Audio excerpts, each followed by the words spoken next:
हाय प्यारे बच्चों, वेरी नमस्कार टू ऑल ऑफ यू। आप सब लोग बहुत अच्छी तरह से अपनी लाइफ को आगे बढ़ा रहे होंगे और अपना जो एजुकेशन लेवल है उसको सुदृढ़ कर रहे होंगे। फिजिक्स का एक और आज हम छोटा सा क्वेश्चन लेंगे और हमारे पास जो आज का क्वेश्चन है वो ये है कि मेजरमेंट क्या है, what do you understand by measurement. तो हम सबको पता है कि हमने फिजिकल क्वांटिटीज़ के बारे में पढ़ा कि हमारे पास जो पूरा यूनिवर्स है, ये पूरा यूनिवर्स जो हमारे पास है, ये पूरा यूनिवर्स भरा होता है मटेरियल के साथ, है ना, मटेरियल के साथ जहाँ सिस्टम के साथ, है ना। और मटेरियल की कुछ प्रॉपर्टीज़ होती हैं, फिजिकल प्रॉपर्टीज़ होती हैं, जहाँ उसका करेक्टरिस्टिक्स होते हैं, हमने पढ़ा प्रॉपर्टीज़ हैं या करेक्टरिस्टिक्स हैं। और ये जो फिजिकल प्रॉपर्टीज़ होती हैं ये आपस में रिलेटेड होती हैं। हमारे पास न्यूमरस फिजिकल क्वांटिटीज़ हैं और वो इन फिजिकल प्रॉपर्टीज़ को ही हम लोग फिजिकल क्वांटिटीज़ कहते हैं।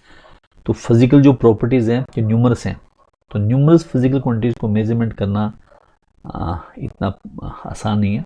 फिर हम लोगों ने देखा कि जितनी भी फिजिकल प्रॉपर्टीज़ हैं ये आपस में रिलेटेड होती हैं और इनमें से कुछ बेसिक फिजिकल क्वांटिटीज़ होती हैं, बेसिक प्रॉपर्टीज़ होती हैं, वही जो रिपीट करके सारी वाली प्रॉपर्टीज़ को बनाती हैं। तो हमने इन बेसिक प्रॉपर्टीज़ को, जो बेसिक प्रॉपर्टीज़ हैं, जहाँ जो बेसिक फिजिकल क्वांटिटीज़ हैं उनके बारे में पढ़ा था, वो 7 नंबर्स होती हैं। एग्जाम्पल के तौर पे सपोज हमारे पास क्या है कि हमारे पास मास है, मान लो ये हमारे पास मास है और मास एक फिजिकल प्रॉपर्टी है किसी भी मटेरियल की या सिस्टम की। अब इस मास को हम लोग मेजर करना चाहते हैं, है ना। तो हमने क्या करना है कि मान लो मेरे पास ये एक बॉडी है, एक ये बॉडी है और एक ये बॉडी है। अब देखो, मैं जब इस किसी भी बॉडी का, इसका या इसका मास जब मेजर करूंगा तो मैं इस मास को कंपेयर करूंगा किसी एक स्टैंडर्ड वैल्यू के साथ। स्टैंडर्ड वैल्यू किसकी? Standard value of mass, standard value of mass. ये स्टैंडर्ड वैल्यू ऑफ मास को हम लोग कहते हैं यूनिट। आगे पढ़ते हैं यूनिट के बारे में, यूनिट क्या होता है। तो हम लोग फिर इस बॉडी के मास को इस यूनिट के साथ कंपेयर करेंगे, इस बॉडी के मास को भी इस यूनिट के साथ कंपेयर करेंगे, इस बॉडी के मास को भी इस यूनिट के साथ कंपेयर करेंगे। तो हम लोग कह सकते हैं कि जब हम कंपेयर कर रहे हैं कि इस बॉडी का मास इस यूनिट के मुकाबले कितना है, कि ये बॉडी इस यूनिट को कितने टाइम होल्ड करती है, तो वो हमारे पास मेजरमेंट कहलाती है। सिंपल तौर पे हम ये कह सकते हैं कि जो मेजरमेंट है हमारे पास, ये कंपैरिजन है फिजिकल क्वांटिटी का विद सर्टेन बेसिक और arbitrarily chosen internationally accepted reference standard, जिसको हम लोग यूनिट कहते हैं, which has the nature same nature as the physical quantities to be measured. Example के तौर पे कि हम लोग किसी मास को मेजर कर रहे हैं, तो मास को हम लोग मेजर कर रहे हैं किसी बॉडी के, तो मास को हम लोग कंपेयर कर रहे हैं यूनिट के साथ, unit of mass, unit of mass. और यूनिट ऑफ मास मान लो हमारे पास केजी है। जो केजी है ये खुद भी मास है और दूसरी बॉडी के मास को कंपेयर करके हमें बताएगा। तो मोटे तौर पे हम लोग कह सकते हैं कि हमारे पास जो मेजरमेंट है it is a comparison process. हम कंपेयर करते हैं, हम किसी फिजिकल क्वांटिटी का अगर मास या किसी फिजिकल क्वांटिटी को हम मेजर कर रहे हैं तो हम उसको कंपेयर कर रहे हैं उसके यूनिट के साथ। फिर देखते हैं कि उसमें ये यूनिट कितने टाइम है। यूनिट क्या होता है? यूनिट हमारे पास उसी फिजिकल क्वांटिटीज की एक वैल्यू है, एक रेफरेंस पॉइंट है, जिसको हमने बड़ी ध्यान से कहते हैं कि इंटरनेशनली एक्सेप्टेड तरीके से उसको चूज़ किया होता है। उसकी क्या क्वालिटीज़ हैं ये आगे देखते हैं हम लोग। तो अभी हम लोग यही कह सकते हैं कि हमारे पास जो मेजरमेंट है ये एक कंपैरिजन प्रोसेस है और हम कंपेयर किससे के साथ करते हैं? एक रेफरेंस पॉइंट या एक रेफरेंस वैल्यू के साथ। और जिस रेफरेंस के साथ हम कंपेयर कर रहे हैं उसका नेचर और जिस फिजिकल क्वांटिटी को मेजर करें उनका सेम नेचर होता है। हम सबको पता है कि हमारे पास दो चीज़ें जो हैं वो सब में कॉमन रहती हैं। पहली चीज़ क्या है कि हमारे पास जो चीज़ कॉमन रहेगी वो ये है कि हमारे पास जो चीज़, दो चीज़ें कॉमन है जब हम फिजिकल क्वांटिटी को मेजर करते हैं। एक चीज़ होती है हमारे पास एक चीज़ होती है कि मैग्नीट्यूड, कि मैग्नीट्यूड रहता है किसी भी मेजरमेंट में, फिजिकल क्वांटिटी में, और उसका एक होता है यूनिट, है ना। तो हमारे पास जब हम किसी फिजिकल क्वांटिटी को मेजर करेंगे, किसी को करेंगे, तो उसमें हमेशा ये दो चीज़ें रहती हैं, मैग्नीट्यूड एंड यूनिट। एग्जाम्पल के तौर पे मान लो हम किसी बॉडी की लेंथ नाप, लेंथ ऑफ ए रॉड, मेरे पास एक रॉड है, मैं इसकी लेंथ नाप रहा हूँ, मान लो ये मेरे पास एक रॉड है और ये रॉड है ए बी, मैं इसको मेजरमेंट कर रहा हूँ, तो ये मेरे पास हम क्या करते हैं, सबसे पहले एक स्टैंडर्ड वैल्यू लेते हैं, मान लो ये स्टैंडर्ड वैल्यू है और स्टैंडर्ड वैल्यू है 1 मीटर, है ना। तो जैसे मीटर हमें पता है इसका यूनिट होता है, तो हम देखते हैं इस रॉड में ये मीटर कितने टाइम है, तो ये 1 टाइम हो गया, ये 2 टाइम हो गया, ये 3 टाइम हो गया, ये भी 1 मीटर, ये भी 1 मीटर।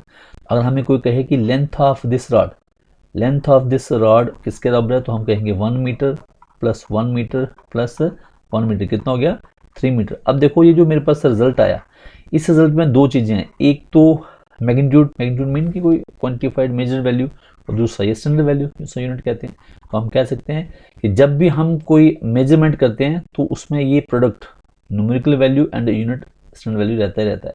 अगर हम इसको नोटिफाई करें ऐसे एन यू के साथ, तो हम कह सकते हैं कि कोई भी जो मेजरमेंट होगी फिजिकल क्वांटिटी की क्यों, वो हमेशा एन यू में ही होगी।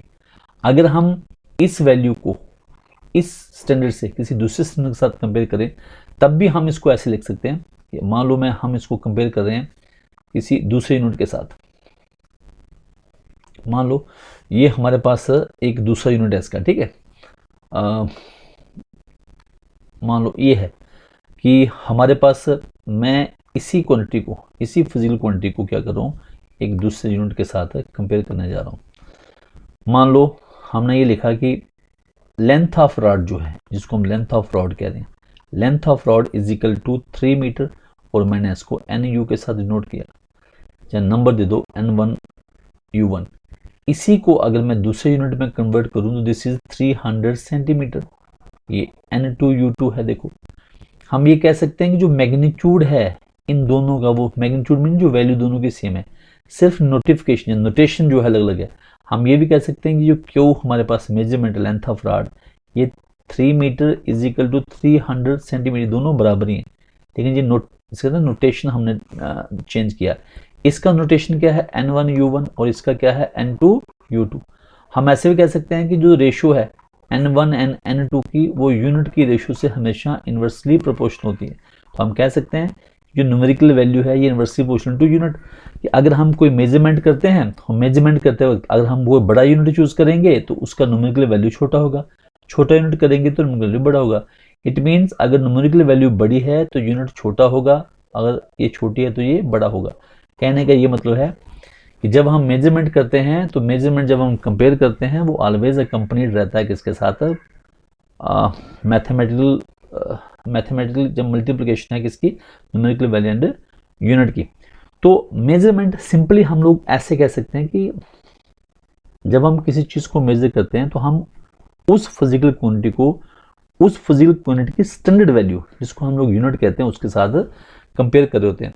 और यूनिट का डेफिनेशन तो हमें पता है, वेरी सिंपल, अभी हमने इसको देखा भी यूनिट के डेफिनेशंस को, कि हमारे पास एक ऐसी स्टैंडर्ड वैल्यू होती है कि हमारे पास जो जब हम कंपेयर कर होते हैं किसी फिजिकल क्वांटिटीज को किसी certain basic arbitrary chosen internationally accepted reference standard के साथ, जिसका नेचर अपना भी वही है जिस क्वांटिटी को वो मेजर करिए, और उस रेफरेंस स्टैंडर्ड को, इंटरनेशनली एक्सेप्टेड रेफरेंस स्टैंडर्ड को हम कहते हैं यूनिट। अब यूनिट को डिटेल में पढ़ेंगे हम बड़ी जल्दी ही। हमें पूरा विश्वास है कि आपको ये थोड़ी सी इंट्रैक्शन के बारे में पता चला होगा। और मैं अगर एक छोटे लेवल पे, एक छोटे से इसे कहते हैं कि इंस्टेंट में समझाऊं कि मेजरमेंट एक कंपैरिजन प्रोसेस है, और जिसके साथ हम कंपेयर कर रहे हैं वो एक रेफरेंस पॉइंट है या रेफरेंस वैल्यू है, उस रेफरेंस वैल्यू को हम लोग यूनिट कहते हैं।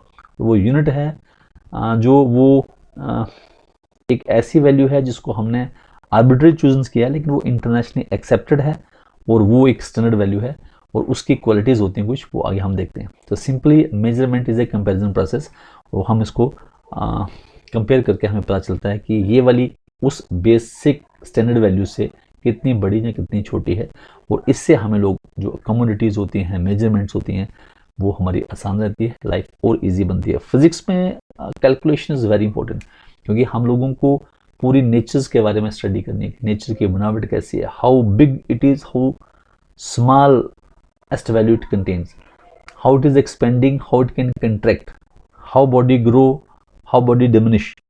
हमारे पास अगर हम मेजरमेंट नहीं करेंगे तो लाइफ स्टेगनेंट हो जाएगी, हम लाइफ को इतनी अच्छी तरह से नहीं जी सकते। और हमारे पास लाइफ को बेहतर बनाने के लिए मेजरमेंट का बहुत इंपॉर्टेंट रोल रहता है। तो थैंक यू फॉर वॉचिंग। मैं कहूँगा कि सब्सक्राइब करें चैनल को और प्रेस करें बेल आइकन को कि जब हम नया वीडियो डालें आपको नोटिफिकेशन मिले। Share the video. Love you. Take very good care of yourself. अपनी पढ़ाई के साथ कंप्रोमाइज़ मत करें क्योंकि ज़िंदगी मिलेगी ना दोबारा। Thank you guys, love you.